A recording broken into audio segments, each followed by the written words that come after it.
The courtroom smelled like old wood and recycled air. I sat at the plaintiff's table with my hands folded on top of a manila folder, the kind you buy at any office supply store for 79 cents. My attorney, Mr. Garrison, was reviewing his notes beside me, occasionally glancing at the opposing table where my wife sat with her lawyer, a man named Vincent Hale. They leaned close to each other, whispering with the easy familiarity of people who'd rehearsed this performance many times before. She wore a navy dress that made her look smaller, more vulnerable than she actually was. He wore confidence like an expensive suit, which it probably was. The judge, a woman in her late 50s with reading glasses on a chain, shuffled through paperwork with the mechanical efficiency of someone who presided over 1,000 broken marriages. The gallery behind us was nearly empty, just a clerk, a court reporter whose fingers moved silently across her machine, and an older man I didn't recognize, probably waiting for the next case. Divorce isn't a spectator sport. It's a quiet dismantling. We're here for the final hearing in the matter of Brennan versus Brennan. The judge said, without looking up, division of assets, spousal support, and allegations of financial misconduct. She adjusted her glasses and finally met my eyes, then my wife's, then Vincent Hale's. I've reviewed the submitted documents. Before we proceed to testimony, let me confirm the witness list. My wife's hand rested on the table, her wedding ring. She still wore it, catching the fluorescent light. Vincent Hale's pen hovered over his legal pad, ready to strike through whatever procedural formality came next. They thought they knew how this would end. 7 months of motions and counter-motions, character assassinations dressed as affidavits, and strategic delays designed to bleed me dry had led them to believe they controlled the narrative. I was the cold, emotionally unavailable husband. She was a neglected wife who'd finally found someone who understood her. The clerk began reading names from the docket. Eddison Brennan, plaintiff. Katherine Brennan, defendant. Vincent Hale, counsel for the defendant. Each name landed with procedural flatness. Then she continued. Witness for the plaintiff. Joanna Ferretti, former associate, Hale and Wasserman, LLP. The silence that followed wasn't dramatic. It was surgical. Vincent Hale's pen stopped moving. Katherine's head turned slightly, not toward me, but toward her lawyer, a question forming in the tightness around her mouth. His jaw set in a way I'd learned to recognize over these months. The physical manifestation of a man recalculating his position mid-fall. I didn't look at them. I kept my eyes on the judge, my expression unchanged, my breathing even. There's a particular power in stillness, in refusing to show your hand, even when everyone suddenly realizes you've been holding cards all along. Mr. Hale, the judge said, her tone unchanged but her gaze sharpening slightly. Does the defense have any objection to this witness? He cleared his throat. Your Honor, may we have a brief recess too? No, the judge said simply. We'll proceed. But first, let's remind ourselves how we got here. It started 7 months earlier on a Thursday night in March. I'd been in Columbus for 3 days helping a client untangle a payroll disaster, the kind of mess that happens when someone thinks accounting software can run itself. I finished early and caught the 4 p.m. flight instead of staying the extra night. By 7, I was pulling into our driveway in the suburbs, the porch light on but the living room dark. The house felt occupied in a way that was wrong. Not empty, but recently vacated. 2 wine glasses sat in the sink, one with a lipstick mark that wasn't Katherine's shade. She wore something more muted, always had.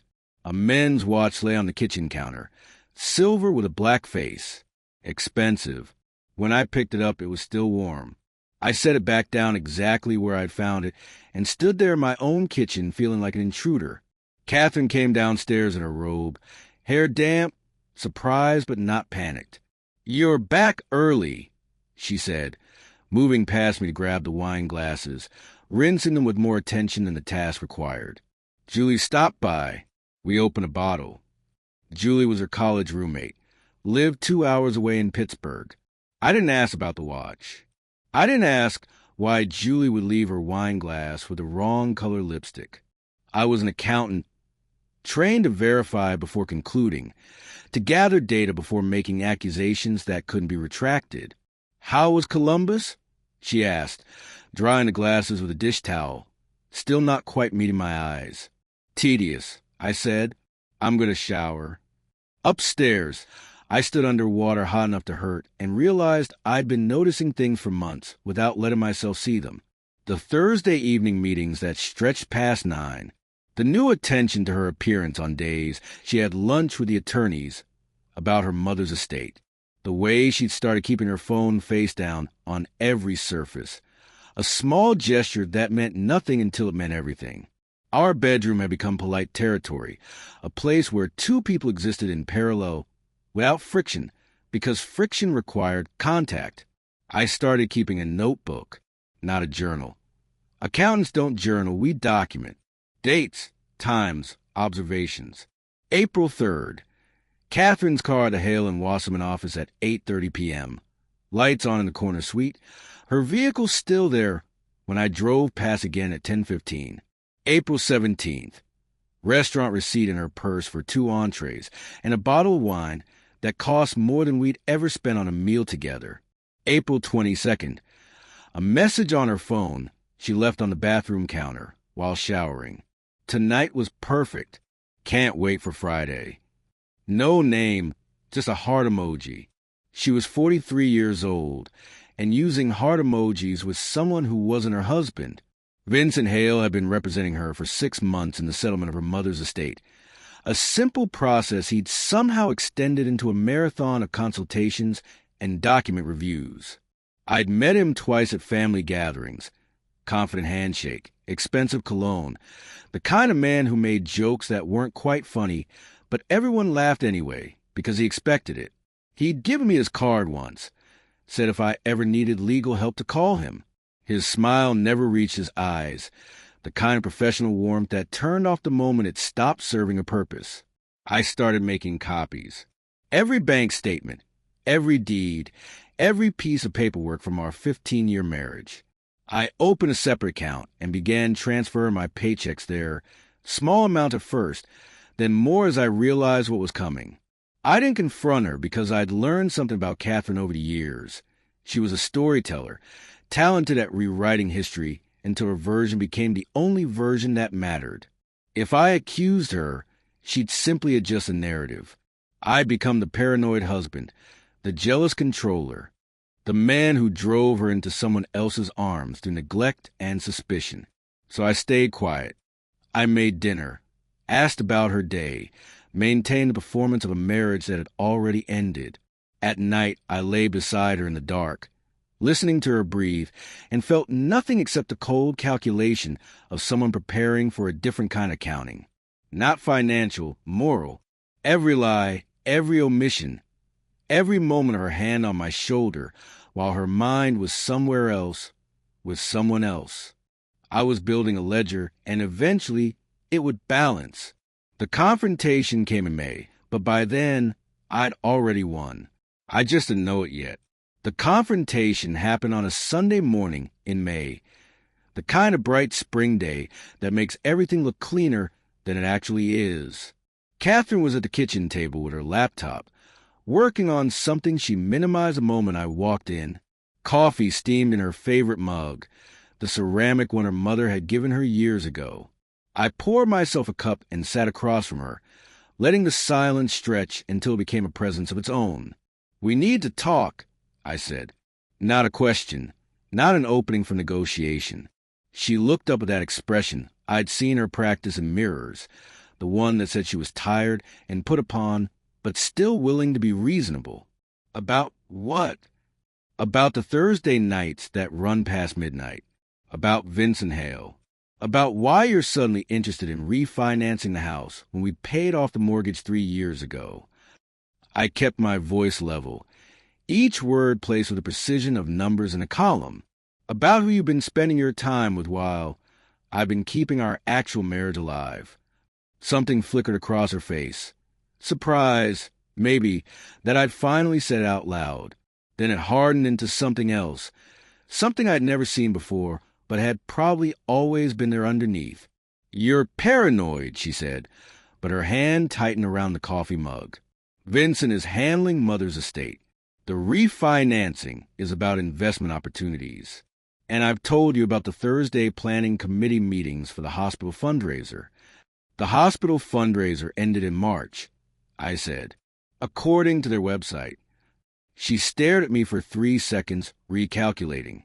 I could almost see the gears turning, deciding whether to double down or pivot. She chose pivot. "You've been checking up on me? Following me?" Her voice rose with manufactured indignation. The victim already rewriting herself into the script. "This is exactly what I'm talking about, Addison. This is why we don't work anymore. You're cold, you're suspicious, you're emotionally absent, and now you're what? Spying on me. I saw your car at his office 3 weeks ago, 9:30 at night. I waited. You didn't leave until after 11. We were working." She stood up, taking her coffee to the sink, giving herself distance and time. "You wouldn't understand because you've never been passionate about anything except spreadsheets and your pathetic little client meetings. Vincent listens to me. He actually cares about what I think, what I feel. He doesn't just sit there across the table like some kind of robot documenting my life or his files." There it was. The truth dressed up as an attack. The affair acknowledged by implication, but never quite admitted. The blame already being transferred to my inadequacy as a husband. She'd been rehearsing this version for months, probably workshopping it with him during those late nights at his office. I was the emotionally unavailable spouse. She was the woman who'd finally found someone who appreciated her.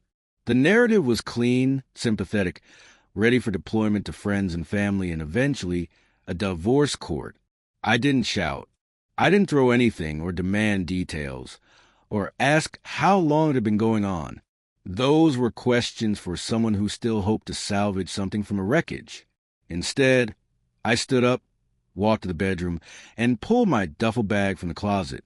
She followed me upstairs, her voice trailing behind with a mix of justifications and accusations that all blurred together into white noise. "Where are you going?" she asked when I started packing clothes. "You're just going to leave? Run away like you always do when things get difficult." "I'm not running," I said, folding shirts with the same mechanical precision I use for everything else. "I'm choosing not to argue with someone who's already decided I'm the villain in her story. You can have the house, Katherine. You've been planning to take it anyway." "What's that supposed to mean?" "It means I've seen the property reassessment you requested. The one Vincent filed listing you as sole owner despite both our names on the deed. It means I know about the joint account you've been draining for the last 2 months, moving money into something I'm not supposed to notice. It means I'm not as stupid as you need me to be for this to work." Her face went pale. "Not guilty, cornered. There's a difference. You can't prove any of that." "I don't need to prove it right now," I said, zipping the duffel bag closed. "I just need to not live with someone who lies to me every day and then calls it my fault for noticing." I walked past her down the stairs, grabbed my laptop and the box of documents I'd already packed and hidden in my car the night before. When I reached the front door, she called after me one last time. "You'll regret this, Addison. You don't know what you're doing." I turned back and looked at her standing at the top of the stairs in her expensive robe, backlit by the sunlight streaming through the bedroom window, beautiful and far away and completely unknown to me. "Maybe," I said, "but at least I'll regret it's somewhere honest."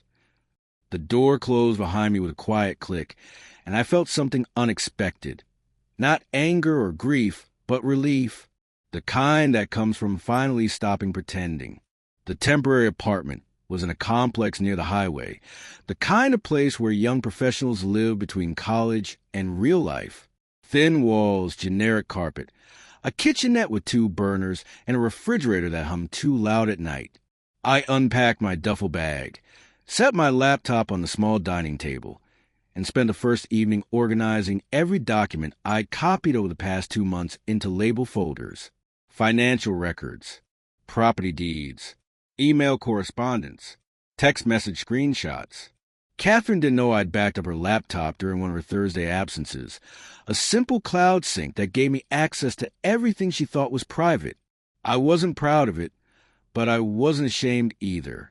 When someone declares war, you don't apologize for building defenses.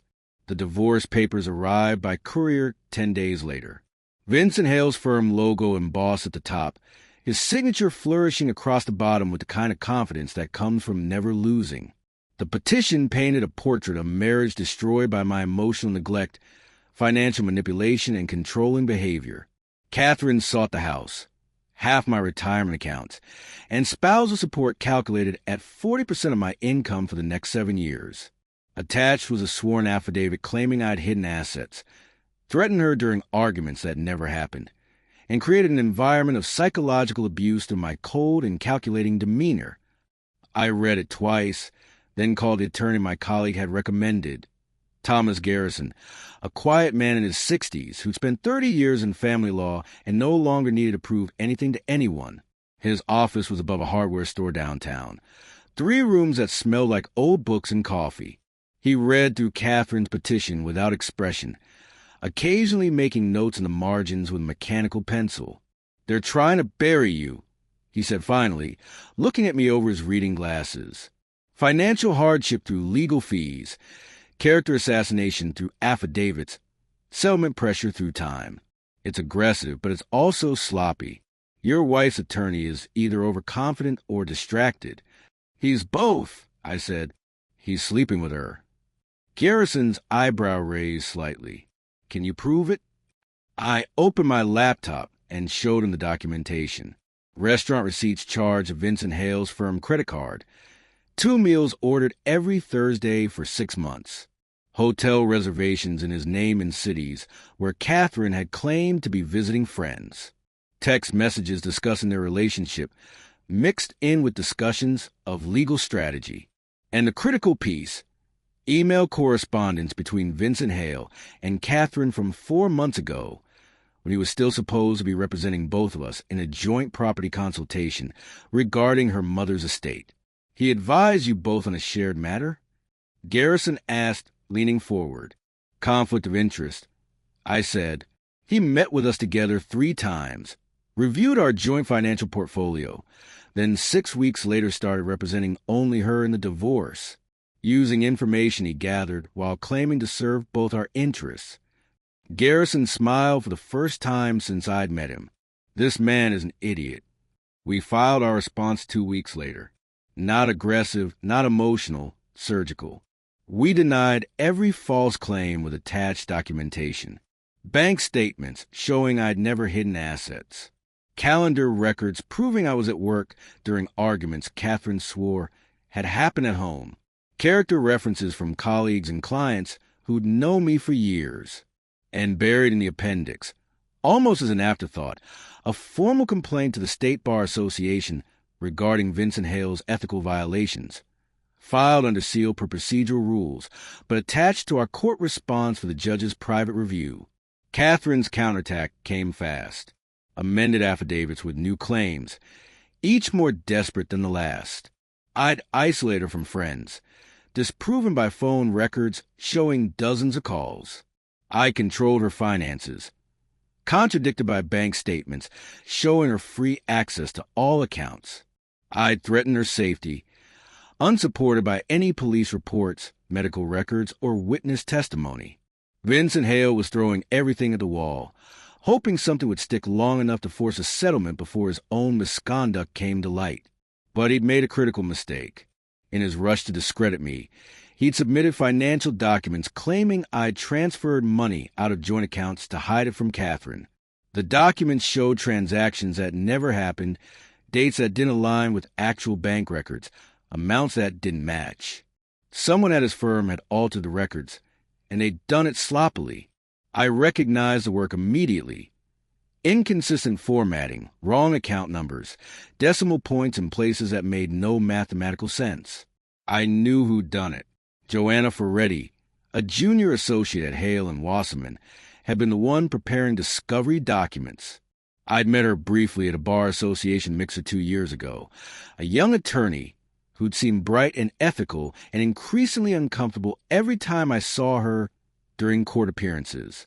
After Katherine's second amended filing, Joanna had stopped showing up to hearings. I did some research and learned she resigned from the firm 6 weeks earlier, citing personal reasons. I found her working at a nonprofit legal clinic across town, helping low-income clients with housing disputes. It took 3 visits before she agreed to meet me for coffee. She looked tired, older than her 29 years, and when I asked if she was willing to tell the truth about what she'd been asked to do, she stared into her cup for a long time before answering. "I need immunity," she said quietly, "from bar discipline, from criminal charges, because they told me to falsify those documents, and I did it, and I've been sick about it ever since." "I can ask for that," I said, "through my attorney, in exchange for testimony." She nodded slowly. "He doesn't know I kept copies of the originals, the real bank statements, before I was told to change them. I kept everything." 2 weeks later, Thomas Garrison filed our witness list with the court. Joanna Ferretti's name appeared third from the bottom, unremarkable among the other entries. Katherine and Vincent Hale had no reason to notice it, no reason to connect a former junior associate to the case they thought they controlled. The hearing date was set for June 23rd. I marked it on my calendar and went back to work, back to the quiet rhythm of balancing accounts and documenting truth. Pain had faded somewhere along the way, replaced by something colder and more patient. Justice, I'd learned, was just another kind of accounting, and the books always balanced eventually. The judge looked up from her notes and gestured toward Thomas Garrison. "Counsel, you may call your first witness." Garrison stood slowly, buttoning his jacket with the measured movements of someone who'd done this 1,000 times. "Your Honor, the plaintiff calls Joanna Ferretti." The courtroom door opened, and Joanna walked in wearing a gray suit that looked borrowed, her hands clasped in front of her to keep them from shaking. She moved past the gallery, past the defense table where Vincent Hale sat frozen with his pen still hovering over his legal pad, past Katherine, whose head turned to follow her with an expression that shifted from confusion to recognition to something approaching panic. Joanna didn't look at any of them. She kept her eyes forward as she was sworn in, her right hand raised, her voice steady when she promised to tell the truth. She settled into the witness chair and finally glanced at me. I gave her the smallest nod, not reassurance exactly, but acknowledgement. She'd made the hard choice. Now she just had to follow through. Garrison approached with a folder in his hand. "Ms. Ferretti, can you tell the court your professional background?" "I graduated from Ohio State Law School 4 years ago," Joanna said. Her voice was quiet but clear, the kind of controlled steadiness that comes from rehearsing the truth until it feels like armor. "I was hired by Hale and Wasserman LLP as a junior associate in their family law division. I worked there for 3.5 years until I resigned in April." "And during your employment, did you work on the case of Brennan versus Brennan?" "Yes. I was assigned to assist Mr. Hale with document preparation and discovery responses." "Can you describe the nature of that work?" Joanna's hands tightened on the armrests. "Initially, it was standard, organizing bank statements, property records, correspondence. But in February, Mr. Hale asked me to modify certain financial documents that were scheduled to be submitted as evidence." The courtroom seemed to contract, the air growing denser. Katherine leaned forward to whisper something to Vincent Hale, but he held up one hand to silence her, his jaw set in that same hard line I'd seen when the judge first read Joanna's name. He was calculating whether to object, whether to attack, whether there was any move left that wouldn't make this worse. "When you say modify, what specifically do you mean?" Garrison asked. "He asked me to alter bank statements to show that Mr. Brennan had transferred money out of joint accounts, transactions that didn't actually occur. He provided me with amounts and dates and told me to make the records reflect those transfers." She paused, swallowing hard. "I was also instructed to backdate certain communications to make it appear that Mr. Brennan had been planning to hide assets for months before the separation." "And did you do what Mr. Hale asked?" "Yes." The word came out barely above a whisper. I did. I falsified the documents, and they were submitted to the court as part of the defendant's second amended discovery response. Why did you do it? Because he was a senior partner and I was a junior associate, and he told me it was standard practice to clean up documents for clarity. Because I was afraid of losing my job. Because I was young and stupid, and I convinced myself it was just fixing formatting issues, not fabricating evidence. Her voice strengthened with anger, though I couldn't tell if it was directed at Vincent Hale or herself. But I knew it was wrong. I knew it the whole time. Did you keep copies of the original unaltered documents? Yes, I kept everything. Joanna looked directly at Vincent Hale now, and there was something fierce in her expression, something that had been building for months. Every original bank statement, every email where Mr. Hale instructed me to make specific changes, every draft showing the before and after. I kept it all because some part of me knew this day would come. Garrison approached the bench with an accordion folder. Your Honor, I'd like to enter into evidence plaintiffs Exhibits 12 through 37. The original financial documents alongside the falsified version submitted by the defense, along with email correspondence between Ms. Ferretti and Mr. Hale discussing the alterations. The judge took the folder and began reviewing the contents, her expression unchanging but her silence damning. Katherine had gone pale, her hands flat on the table in front of her, as if she needed to hold herself upright. Vincent Hale finally moved, leaning close to whisper urgently in her ear, but she pulled away from him with a small shake of her head, a gesture that carried the weight of realization, not just that they were losing, but that they'd already lost. Ms. Ferretti, Garrison continued, did you have any direct interactions with the defendant, Eddison Brennan, regarding this case? Several. She came to the office frequently for meetings with Mr. Hale. They always met behind closed doors, but I overheard conversations. On 2 occasions, I heard Mrs. Brennan specifically instruct Mr. Hale to make sure Addison looks like he's been hiding money, and to do whatever it takes to make him look controlling. Joanna's voice wavered for the first time. She was present in at least one meeting where document alterations were discussed. She knew what was happening. Katherine stood abruptly, her chair scraping against the floor. That's a lie. She's... Mrs. Brennan, you will sit down and remain silent. The judge said without raising her voice, without even looking up from the documents she was reviewing. The command carried absolute authority, and Katherine sank back into her chair, her face flushed with anger or fear, or both. The judge continued reading for another minute. The only sound in the courtroom the whisper of turning pages.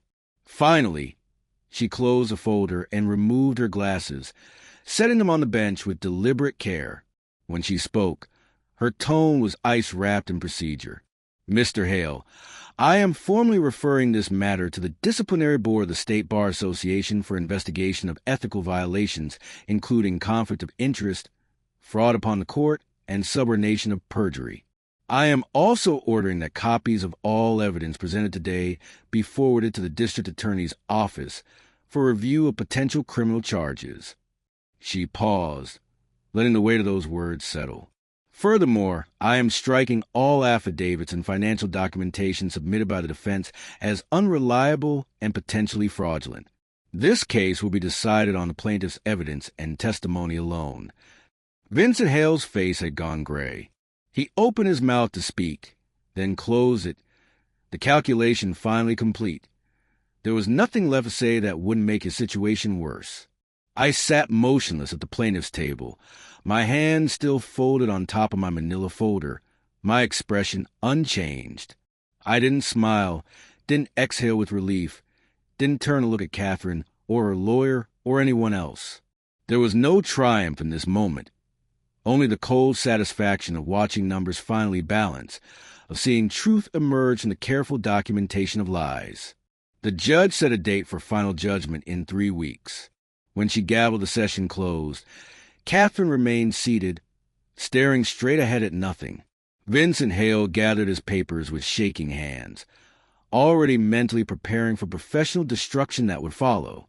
As I stood to leave, Katherine finally looked at me, her eyes searching for something.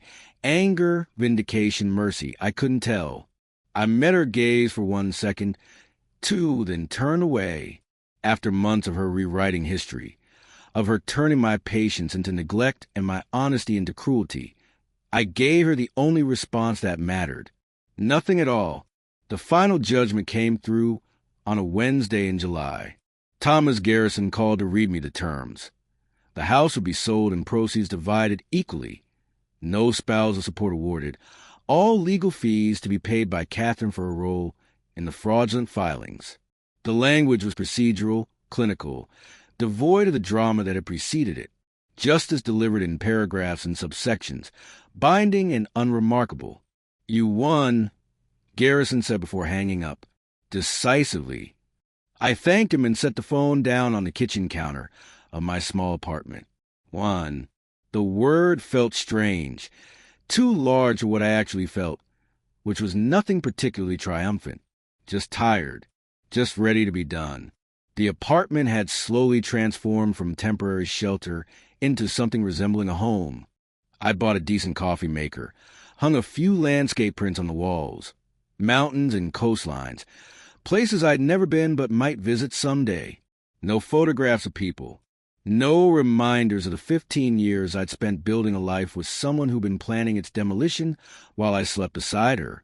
I made coffee that morning and stood at the window watching the city wake up, traffic building on the highway, morning joggers passing below, the ordinary machinery of other people's lives continuing regardless of courtroom verdicts or personal reckonings. There was something comforting in that. The world's indifference, its refusal to make your pain or your victory into anything more significant than it actually was. My phone buzzed with a news alert. I almost ignored it, but the headline caught my eye. Local attorney suspended pending ethics investigation.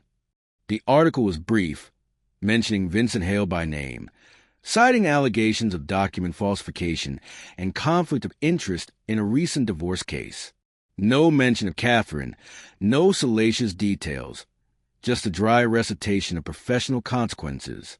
His career dismantled in 3 paragraphs buried in the local section where most people would never see it. I didn't read past the first few lines. The satisfaction I'd expected didn't materialize, replaced by something closer to exhaustion. Vincent Hale would face his own reckoning. Disbarment proceedings, possible criminal charges, the slow destruction of a reputation built over decades. Katherine would fade back into whatever life she constructed next, probably with a new narrative about the cruel husband and the lawyer who'd taken advantage of her desperation. Neither of them mattered anymore. They'd become supporting characters in a story I was finished telling. I poured a second cup of coffee and sat at my small dining table with my laptop, opening the case file I'd been working on for a manufacturing client. Numbers and spreadsheets. Problems with clear solutions, the comforting logic of accounts that could be balanced through attention and patience. This was a language I understood best. The world where truth wasn't negotiable and lies revealed themselves through inconsistency. Somewhere across town, Katherine was probably waking up in the house we'd be selling, surrounded by furniture we'd chosen together, living among the ruins of her carefully constructed fiction. Somewhere else, Vincent Hale was probably meeting with attorneys of his own, preparing defenses for allegations he couldn't actually deny. Their stories would continue, intersecting with other lives, creating new complications I would never know about or care to understand. But here, in this small apartment with weak morning light filtering through cheap blinds, I felt something unexpected. Not happiness exactly, but peace. The kind that comes from no longer having to pretend, no longer carrying the weight of someone else's lies, no longer performing in a marriage that had ended long before I finally walked away. I finished my coffee, closed the laptop, and looked at the landscape print on my wall, a photograph of northern coastline, all gray water and rough stones and distant sky. It wasn't beautiful in any conventional sense. Just honest, just real. That was enough.